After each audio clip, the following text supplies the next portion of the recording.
أعوذ بالله من الشيطان الرجيم بسم الله الرحمن الرحيم قد أفلح المؤمنون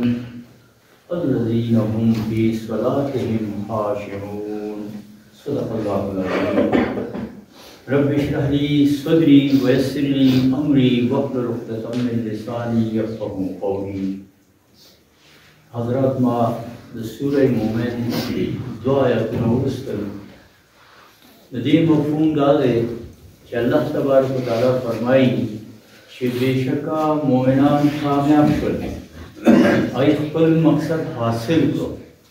دا څوک وو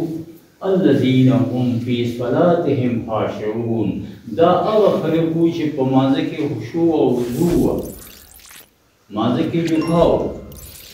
دې ځای باندې یو درس مخکې شوی دی فلاحه باندې چې دا فلاحه څه کې ده او هغه دا د خلاصه چېرې د انسان دا وجود دی دا ظاهري نه دی دا یو روح دی یو دا خاکي جسد دی دا الله پیدا کړی مرکب د دې دوو څیزونو بیا الله تبارک وتعالی دې دنیا کې امتحان لپاره ایښی دی هغه امتحان څه دی د الله بندګي خالصه سوچه بندګي کول دی د دې بندګۍ په لاره کې رکاوټې دي هغه رکاوټې سورۍ کول او هغه پشلول او مخکې تلل دا چې کوم دی کامیابي ده دا رکاوټې څه شی دی اول علمي او نظري چې کوم دی نو هغه یو امتحان دی چېرې موږ خپل په دې خبره ځان پوه کړو علم حاصل کړو چې دا حقیقت څه دی دا د انسان اول بنیادي شی ایمان او عقیده چې دا برابر شي دویم بیا په هغې کې دا دی چېرې دا نفس بیا معاشره قوم بیا ملت ملک او بیا ګلوبل سطح باندې بین الاقوامي سطح باندې پردې دي دا پردې شلول دي او الله له ورتلل دي د دغه پردې شلولو دپاره الله دې انسان ته ډېر لوی صلاحیت ورکړی دی دغه صلاحیت کې قوت او حرارت هر وخت موجود پکار دی چېرې دا دې پردې شلولو ته تیار شي د دغه صلاحیت چې قوت او طاقت دپاره الله یو پروګرام یو ایجنډا شنوکاتي ایجنډا ده او هغه به انشاءالله نور درسونو کې وایو په دې صورت آیاتونو پسې مخکې ده قد افلح المؤمنون سوره مؤمنون نومبې رکوع چې ده په دې کې دغه شپږ نکاتې ایجنډا ښیي که چېرې یو انسان په دې باندې کاربن شو نو دننه کوم روحاني قوت دی هغه به حرارت او قوت والي او دا پردې به ډېرې په اسانتیا سره وشلي او خپل انا لله و انا الیه راجعون هلته به دی ورسي په دغه پردو کې څه څه دي په دغه پردو کې لومبی شی هغه مونځ دی دویم عن اللغو فضول ټیم پاسي دریم تزکیه مسلسل خپل ځان ته فکر کول چې زه پرون څنګه وم نن څنګه وم محاسبه اوس که راله زه به څه وکړم تزکیه مسلسل د خپل آخرت او د خپل اعمالو باره کې سوچ فکر دریم جنسي جذبه دا جنسي شهوت جذبه دا به کنټرول د قاعدې لاندې کړي او څلورم خبره عهد او دغه به پیمانه د امانت به د خیال ساتي او آخري خبره ده چې د مانځه مداومت او حفاظت به کوي یوازې مونځ کول نه د دې په مطلب به ځان پوهوي د دې په مسلو به ځان پوهوي د دې پوره ارکان چې کوم دی هغه وپېژني ځکه دا ډېر اهم شی دی نو نن مونږ صرف په دې صلات په خبره کوو چېرې د دې حقیقت څه چې الله تعالی په دې پروګرام ایجنډا کې لومبی هم صلات کېښود او آخره کې هم صلات راوستو نو دوستانو د صلات دا ټکی دی په دې غور او فکر کول دي او بیا یو نتیجې ته تلل دي د صلات دا ټکی چې کوم دی عربۍ کې سه حرفي مادې نه جوړ دی سه حرفي ماده دا ده چې د عربۍ څونه ګرامر دی نو د دې څنګه چې مونږ انګلیش کې ورګونه وي دا وي دغسې دی کې هر یو ورګ هغه سه حرفي مادې نه جوړ وي تقریبا داسې او هغه سه حرفي ماده کې د هغې مفهوم پوره پروت دي نو د دې صلات ماده چې کوم ده سه حرفي هغې کې دوه خبرې راځي بعضې علما وایي چې دا د صاد لام واو نه ده صلات او بعضې علما وایي چې دا د صاد لام یې نه ده دواړه صحیح دي او دواړو زه تاسو د هغې وضاحت وکړم نو انشاءالله دواړه دونه ضروري دي دا د مانځه دوه اړخه دي او د دواړو اړخو چې کوم دی نو په دې صلات کې هغه خبره ښیي اول صاد لام واو چې کوم دی نو راځي صلات اقیموا الصلات دا چې مونږ وایو یا حیا اقامت صلات دا وایو مانځه ده نو د دې صلات مطلب دی بنیادي دعا بنیادی مقصد ده اقدام الى الشیء یو شی طرف ته توجه وکړي هغې ته ور وړاندې شي دې ته وایي صلات او بیا چې ور وړاندې څه دپاره چې مناجات او مخاطبه وکړي او بیا ملاقات خواهش وکړي نو دا د بنیادي مطلب د صلات دا دی او دعا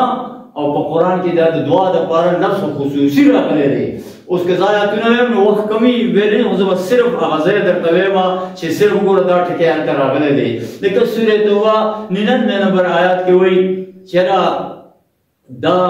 خلکو چې کوم دي د دوی نه دا مال واخله ای پیغمبره دوی خوشحالیږي تطهرهم وتزکیهم او د دوی دې سره پاکیږي او د دوی عقیدې او د دوی ثواب امیدونه راځي او وایي وصلی علیهم وصلی علیهم دلته دعا وغواړه صلی دعا ولې ان صلاتک سکن لهم دا ستا دا دعا چې کومه ده دې صحابو ته تسکین ورکړي چې موږ ته پیغمبر دعا وکړله ګوره دعا مطلب داسې دا په دې کې دغسې ګوره وایي والذي يصليكم الله چې کله د الله طرف شي نو دا رحمت دی الله په تاسو باندې رحمت دیږي او چې کله د انسان طرف شي الله ته نو وایي یا ایها الذین آمنوا صلوا علیه وسلموا تسلیما دعا الله پیغمبر لپاره دعا غواړي د الله نو چې د الله طرف ته ولاړې نو ستا د طرف دعا ده او که د الله د طرف نه پتا او توجه ده نو هغه دا رحمت دی نو ګوره دا ټوله دعا ګوره د مانځه روح چې کوم دی هغه دعا ده الدعا مخ العباده حدیث کې راځي دعا چې کوم دی دا د مانځه مغز د عبادت مغز دی او بیا وایي الدعا هو العباده دا دعا بس عبادت دی نو دا خبره چې ګوره یو شي ته توجه کې یو شي سره مخاطبه کې یو هستی سره او بیا د هغه سره ملاقات ارزو کې دا څونه خواهش ده دا په مانځه کې مونږ الله ته ولیږو نو دا زمونږ دغه ګورو انی وجهت وجه الذي فطر السماوات والارض حنیفا وما انا من المشرکین مانځه ته چې دیږي دې نه مخکې د آیات ویلې کېږي چې زه بالکل توجه کوم هغه الله ته یکسو کېږم ما خپل ټول مخ جوګاو کو الله ته دا د دې مفهوم دی نو دا درې وړه خبرې په یو حدیث کې راغلي دي او تاسو ته مو وي نو دا دعا ده هغه دا چې الصلاة معراج المؤمنین یعنی دا مونځ کوم دی د مؤمن معراج دی معراج کسې ملاقات کې خواهش وي چېرې زه ملاقات کوم تنهایي ده چې ورشم بیا هغه سره خبرې وکړم او ملاقات شي نو دا د انسان یعنی بنیادي شی د دې دا دی چې دعا ده دا د دې یو دریږي ټکي مطلب شو چې زموږ مطلب دا چې بیا ګوره اکثر وی مولوی صاحب دعا ونه کړه مانځه پسې اصل کې خبره ده چې زموږ ټوله دعا ده خو موږ په مانځه کې پوه نه شو چې څه ووایو نو بیا دا وروسته دعا دې دپاره مونږ کوو چې هغه تسکین شي ولې چې غواړي چې زه الله نه څه وغواړم او څه دغه کومه په مانځه خو پوه نه شو چې څه مو ووایي حالانکې هغه ټوله دعا وه خو هغه مونږ ته پته ونه لګېده چې څه حساب کتاب وشو نو بیا وروسته لاس اوچت کړو چې الله مونږ باندې دا فضل وکړي داسې وکړي نو دا دغه تصور دی چې دعا چې دا دې کې شامل وي دویم ټکی د دې صاد لام یې د هغې مفهوم دی حرارت حاصلول تپش حاصلول یعنی مطلب دی یو ګرمي حاصلول او دا ټکی په دې معنی کې قرآن کې راغلی دی لکه موسی علیه السلام د شپې روان دی بیبي ورسره ده او هغه یې کېنوله چېرته رڼا یې صحیح کړله هغې ته وایي چې بیبي ته کېنه رڼا مې صحیح کړله انی آنست نارا اور میں صحیح کو زورزم یا خوب انت سوک ناسی لار برده خوشبلا او یا باغین لگور روانما نو تا تا بے بلکما یخدیدا لعلکم تسفلون چه شاید تگرم شی سنسلیه نارا ورہ قرآن کی را دی مونگا جہنم اور متا گرم کو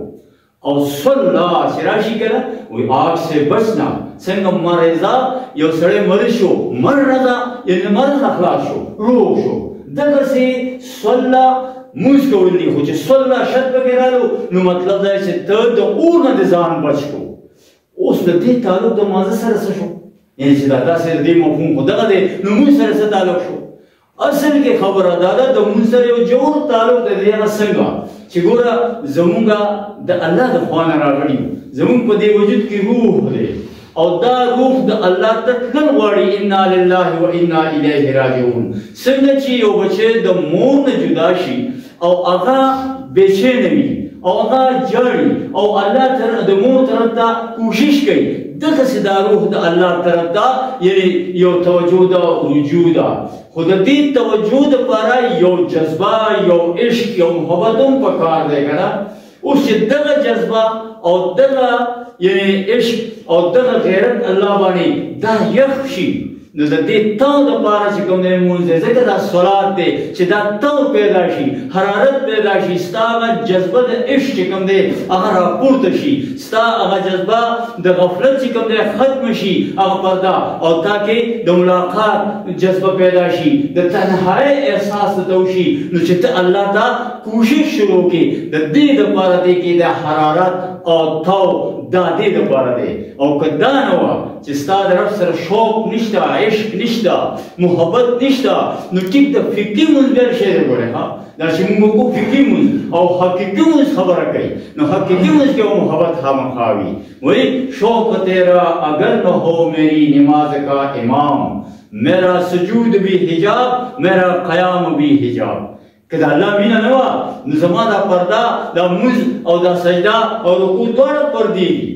لہذا عشق کم دے انتہائی ضرور دے عقل و دل و نگاہ کا مرشد اولی ہے عشق عشق نہ ہو تو شرع و دین بلکدے تصورات مطلب کہ زمان اللہ سے رمینہ موضوع ولاړ ما نو ځکه خو زمونږ خیال نه بل خوا دي که نه چې مونږ مخاطبه نه ملاقات نه ته چې چا سره په عدالت کې ولاړ او خپل کیس اورې بل چا خبره اورې ویښي یا چا سره موبایل باندې خبره کوي نو توجه چاته کولی چې هغه ستا د جوکام صحیح روان دی نو چې الله ته ودرېږي نو څنګه بیا دا څیزونه شو اصل کې دغه شی دی چې دا جذبه کمه وي نو دا جذبه برقرار ساتلو دپاره وایي که عقل و دل و نگاہ کا مرشد اولی ہے عشق عشق نہ ہو تو شرع و دین بتکدے تصورات که دا عشق نو ستا سره محبت نو نو هندو ولاړې بت ته چې کوم دنه سجدې کوي او تا